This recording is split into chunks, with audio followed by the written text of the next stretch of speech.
This water tastes strange. Mine too, it's discolored. Should we tell someone?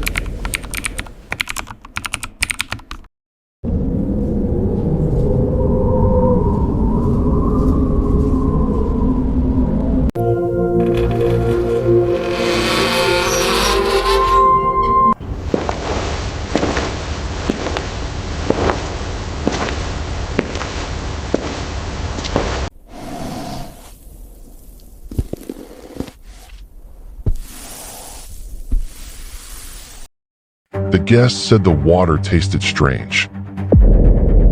Then they discovered where it came from.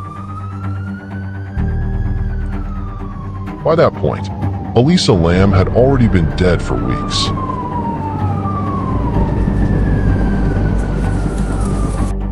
Millions of people watched her final moments. The disturbing part was not that she looked afraid. It was that nobody could explain what she was reacting to. A young woman entered an elevator inside one of America's most infamous hotels. She pressed several buttons, looked into the hallway, then began behaving in a way investigators still cannot fully explain. Days later, she vanished.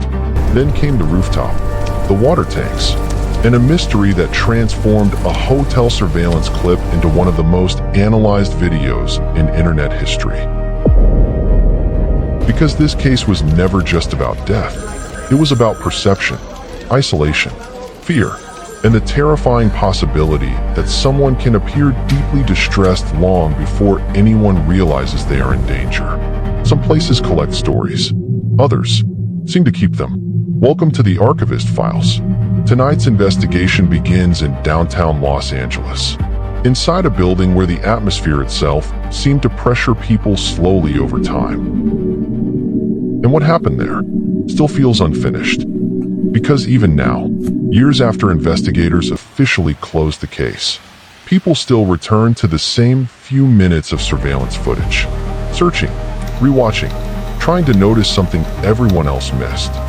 And maybe that is what makes the Elisa Lam case different from ordinary true crime stories. Most mysteries eventually become cold. This one became obsessive.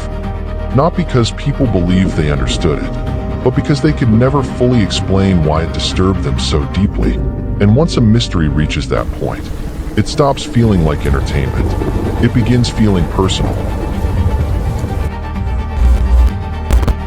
In early 2013, 21-year-old Elisa Lam arrived in Los Angeles during a solo trip across the West Coast. To most people, she looked completely ordinary. Intelligent, curious, creative. She wrote online constantly, sharing thoughts about books, music, anxiety, travel, identity. Like millions of young adults online, her digital life created the feeling that people knew her. And that detail matters, because when someone disappears without explanation, the internet tries to reconstruct who they were from fragments. Photos, posts, captions, moments. Nothing about the beginning of Elisa's trip suggested immediate danger. She explored the city, visited local stores, posted photographs, spoke with family, but slowly, the atmosphere around the story began changing. Not dramatically, subtly. Los Angeles can feel strangely isolating, especially downtown. The streets remain crowded, but emotionally distant. Noise everywhere. Connection nowhere. And inside that environment, people can disappear psychologically long before they disappear physically. Elisa checked into the Cecil Hotel, a place already carrying decades of uncomfortable history. Not supernatural history, real history, violence, deaths, disappearances, transient residents, addiction, mental illness, isolation. The building had become less like a hotel and more like a container for unstable lives intersecting temporarily. The hallways felt narrow. The lighting felt tired. Elevators moved slowly between floors that looked almost identical. Guests later described the atmosphere as oppressive, not openly dangerous, just emotionally heavy. Like the building absorbed stress over time. And inside that environment, Elisa was alone. At first, hotel staff described her as friendly, energetic, social, but over time, small details began standing out.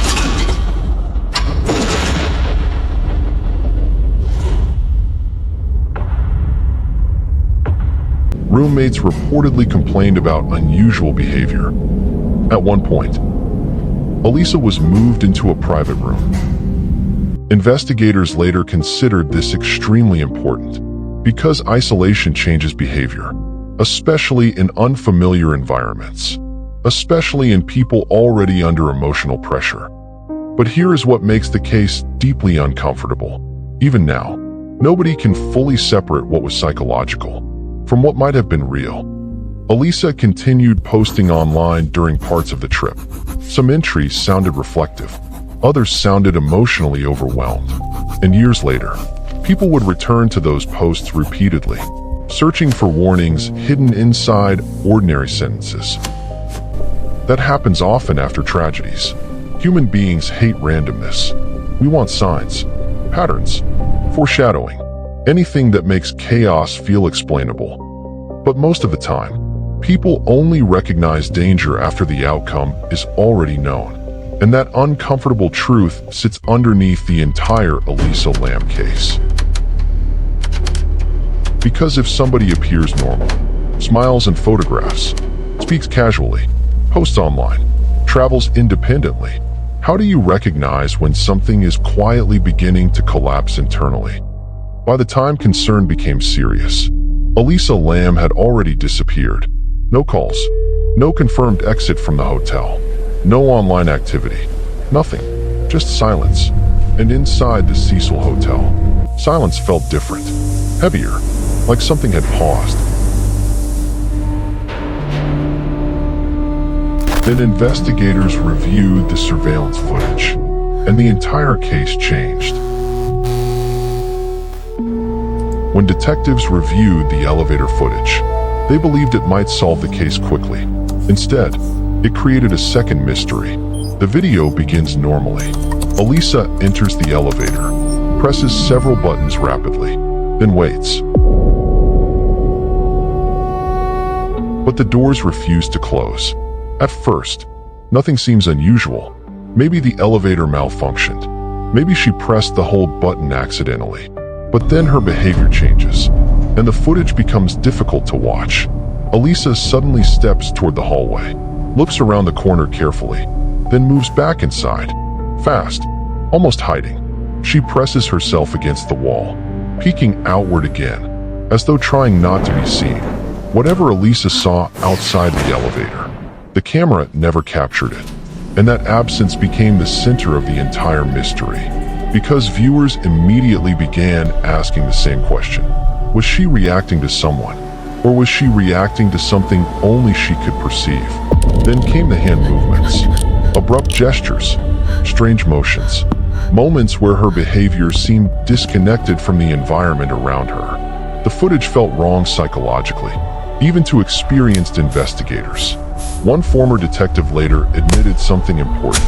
The video disturbed people because human beings instinctively search for patterns and fear. And Elisa's behavior looked like fear. Real fear. But fear of what? The elevator doors remained open for an unusually long time. That detail became another obsession online. People analyzed the timing frame by frame. Some believed the elevator system malfunctioned. Others believed Elisa accidentally activated a door hold feature. But the longer people watched, the less confident they became. And then something strange happened. The footage spread online globally. Millions watched it, repeatedly, not because it showed violence, but because it triggered uncertainty. Some viewers became convinced they noticed another figure near the hallway. Others focused on Elisa's body language. Many believed she appeared terrified before disappearing. And over time, the internet transformed from an audience into investigators. People slowed the footage down, brightened shadows, created timelines, analyzed movement patterns, compared elevator mechanics, studied her online writings. The internet did not just investigate this case, it consumed it. And the more people watched the footage, the more psychologically disturbing it became. Because the human brain hates incomplete fear. Imagine entering an elevator late at night, then suddenly feeling that someone outside might be watching you, but nobody else can see them. Would you trust your instincts? Or would you assume your mind was creating danger that did not exist? That question became the emotional center of the Elisa Lam case, and investigators still had no idea where she was. Then another disturbing detail emerged. The footage itself appeared altered. Certain sections seemed slowed. The timestamp looked inconsistent. Some audio appeared removed. Immediately, theories exploded online. People began asking whether investigators had intentionally edited the footage before releasing it publicly. Others argued the changes were harmless technical adjustments. But by that point, trust had already fractured. And once public trust fractures inside a mystery, people begin filling empty space with imagination. That is exactly what happened here.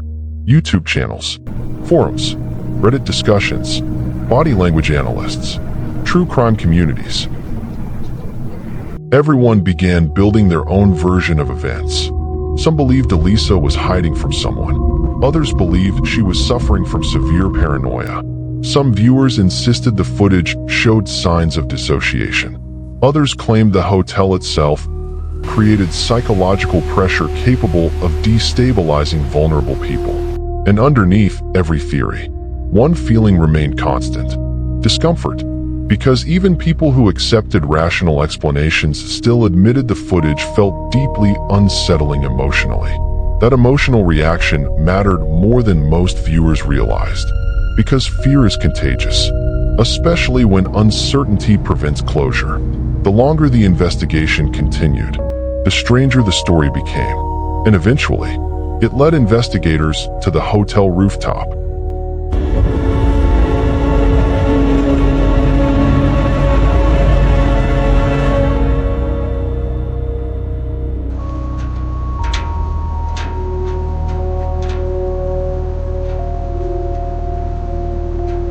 Days passed, then weeks. Still no confirmed sightings of Elisa Lam. Search teams checked the hotel repeatedly. Investigators interviewed staff. Police examined nearby streets. Nothing. Then hotel guests began complaining about the water. The pressure felt weak. The color looked darker. Some described an unusual taste. Others noticed an odor. At first, staff believed it was a maintenance issue. Then a worker was sent to inspect the rooftop water tanks. The maintenance worker later described climbing the ladder normally. At first, nothing appeared unusual. Then he looked into the tank and immediately climbed back down. That was where they found Elisa Lam, inside one of the tanks above the hotel. The discovery shocked Los Angeles, but it also created even more questions than answers. How did she reach the rooftop? How did she enter the tank? Why had nobody noticed earlier? And perhaps most disturbing of all, why did the timeline still feel incomplete? Investigators reconstructed Elisa's final known movements carefully. The rooftop access points became a major focus immediately. Certain doors were supposed to remain locked. There were security measures, alarms, restricted access areas. Yet somehow, Elisa reached the tanks. Officially, investigators concluded she did so alone. But many people struggled to accept that explanation completely, because several details remained unclear. Some reports suggested the water tank lid was closed when Elisa was discovered. Others later disputed that detail. Witness descriptions varied. Even basic facts appeared inconsistent depending on the source. That uncertainty fueled the internet obsession even further. Because once public trust becomes unstable, people begin constructing their own explanations. One theory suggested Elisa experienced a severe psychological episode. Investigators later revealed that she had a history of mental health struggles. There were indications she may not have been taking medication consistently during the trip. From a clinical perspective, the theory made sense. Stress changes perception. Isolation amplifies paranoia. Sleep disruption affects emotional regulation, and unfamiliar environments can intensify psychological instability dramatically, especially in emotionally overwhelming cities. Sometimes the human mind creates danger before danger actually appears. And once fear begins escalating internally, ordinary environments can start feeling threatening. Hallways, strangers, elevators, even silence itself. Supporters of this theory believe the elevator footage captured a person experiencing severe psychological distress, not reacting to another person, but reacting to overwhelming internal fear. And yet, something still feels incomplete, because viewers continue returning to the same emotional question. Why did the footage feel so genuinely disturbing? Another theory suggested accidental death following confusion or panic. Perhaps Elisa reached the rooftop while disoriented. Perhaps she entered the tank believing she was hiding from danger, then became trapped. Investigators noted that climbing out of the tank would have been extremely difficult.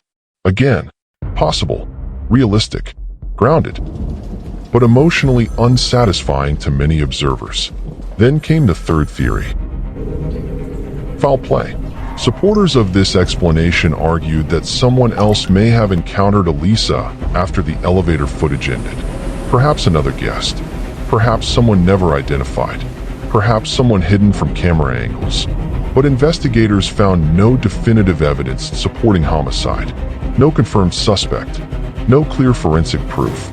And eventually, the official ruling became accidental drowning. Case closed, at least legally, but psychologically, the case never closed, because this story tapped into something deeper than mystery.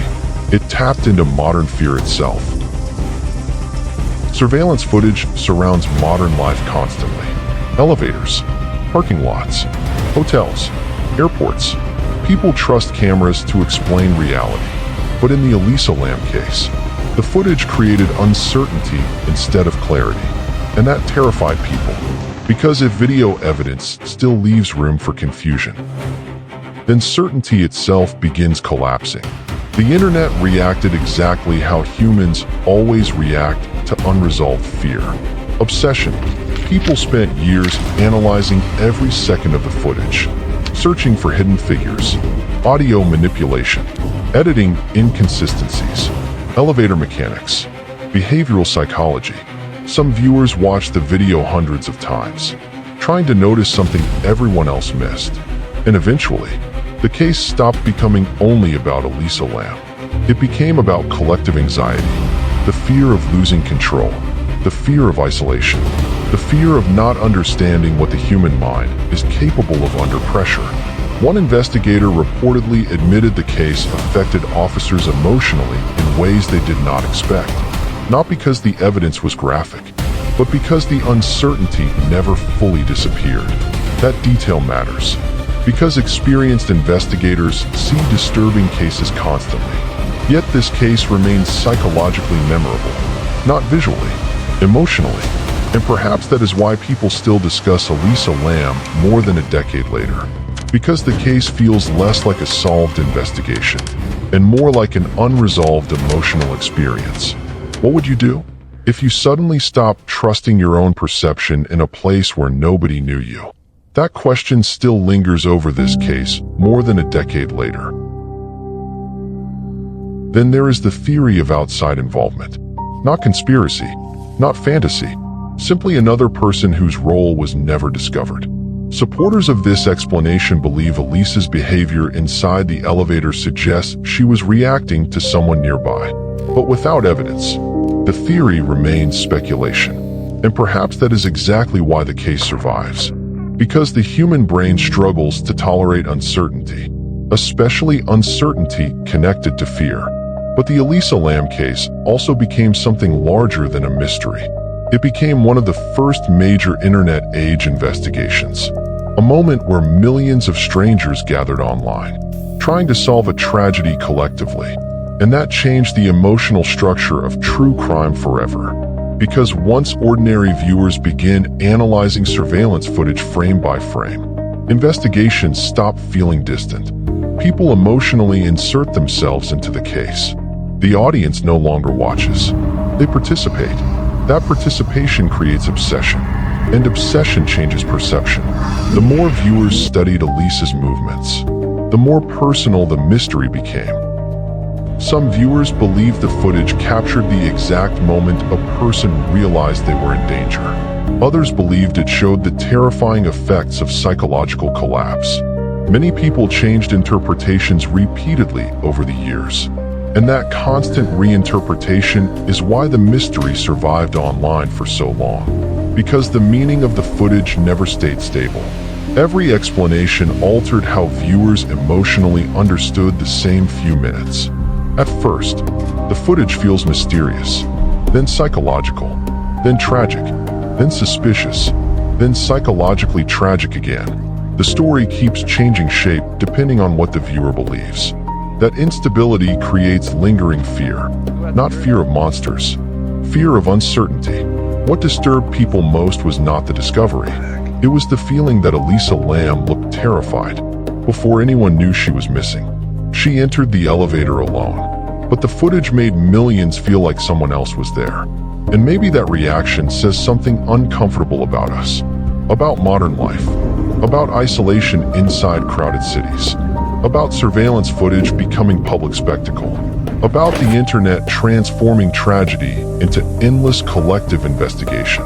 Because once millions of strangers begin searching for meaning inside a mystery, the story never really ends. It evolves. The Cecil Hotel became symbolic because of that evolution. Not haunted, not cursed. Simply a place where fear, mental vulnerability, and uncertainty collided publicly in front of the entire world. And maybe the most uncomfortable part of the Elisa Lam case is this. There may never be one explanation capable of satisfying everyone emotionally, because human beings do not only want answers, they want certainty. And certainty is exactly what this case never provided. Some places collect stories. Others seem to keep them. Officially, the Elisa Lam case was ruled an accident, but years later, people still pause when elevator doors open late at night. Because Elisa Lam was not the only mystery that turned public fear into obsession. This has been the Archivist Files.